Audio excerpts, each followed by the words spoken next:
Hello everyone. In today's video, we're diving into an important topic for anyone considering immigration to Canada: the role of the English language in Canadian immigration.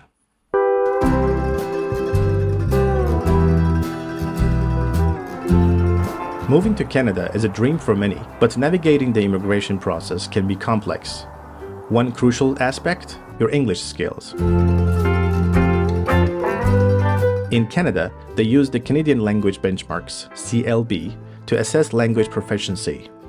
These benchmarks cover listening, reading, writing, and speaking skills, ranging from CLB 1 to CLB 12. Let's break down the levels of proficiency. From basic to advanced, each level defines your abilities in certain contexts. At stage 1, CLB 1 to 4, you demonstrate your ability to understand and use familiar everyday expressions up to understanding the main ideas of rather complex texts. In stage 2, CLB 5 to CLB 8, you're expected to engage fluently on various subjects. And in stage 3, CLB 9 to CLB 12, you have mastered nuances of the language and understand almost everything heard or read. And that's why most Canadian immigration programs require this range of English proficiency. But how do you prove your proficiency? There are testing organizations like CELPIP and IELTS that align with the CLB. CELPIP, tailored for Canada, and IELTS, a global benchmark, both evaluate your English skills. For immigration, make sure you choose IELTS General Training, recognized by IRCC, the Canadian organization that determines if you're qualified to move to Canada or not. Now let's talk immigration programs. Each immigration pathway has its own CLB requirements. Express entry, for instance, typically asks for a minimum CLB 7. But of course it depends on your other points, like age or experience and so on. So from federal skilled worker to provincial nominee programs and business immigration, your English proficiency really matters. When it comes to choosing the English exam to take, you may not be sure whether to pick CELPIP or IELTS.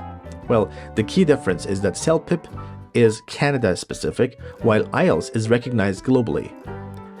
IELTS's global recognition and academic versatility make it a preferred choice for many immigrants. Let me repeat that. IRCC only accepts general training IELTS for immigration purposes. Academic IELTS is not recognized or used in the Canadian immigration process. Anyway, let's look at some of the other differences between CELPIP and IELTS. CELPIP is exclusively computer-based, while IELTS is available in two versions: IELTS on computer and IELTS on paper. There are of course other differences too. The scoring system, speaking formats, and even the listening challenges differ between CELPIP and IELTS.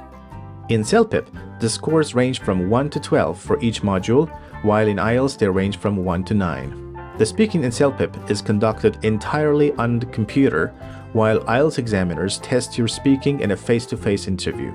Although in some centers you may be invited to a speaking test conducted via a video conferencing app. But still, you're doing it live with a human. As for the listening module, CELPIP focuses on everyday situations, including work, social, and educational contexts, and IELTS incorporates a range of accents and dialects, challenging test takers to understand diverse English variations. Overall, most test takers report that CELPIP has a more difficult listening module. There are differences in the reading module too.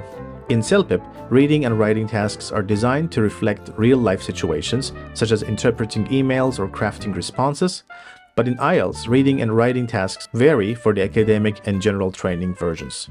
The academic module emphasizes academic skills, while the general training module assesses practical, everyday skills. Now let's see why IELTS General Training stands out as a preferred choice for many candidates over CELPIP, focusing on three key aspects. First, global recognition. IELTS is recognized not only in Canada, but also in many other countries worldwide. This makes it a good option if you're thinking about opportunities beyond Canada. Second, academic versatility. Lots of schools and universities in different countries prefer IELTS. When you apply to study abroad, they often ask for IELTS scores, so it's valued whether you're applying for college or any professional training. And last but not least, real-life language challenges. IELTS is designed to replicate how people talk in real life. It includes different accents and ways of speaking. This helps test takers prepare for everyday conversations in different situations. So now that you know the importance of the English language in Canadian immigration, how should you get started? My advice is, before you worry about the Canadian immigration process, make sure you know your current English level and seek professional guidance. You can test your English for free using the very popular placement test at IELTS Online Academy, and after that, fill in the consultation form so that our team can get in touch with you and arrange a consultation over Skype or Zoom.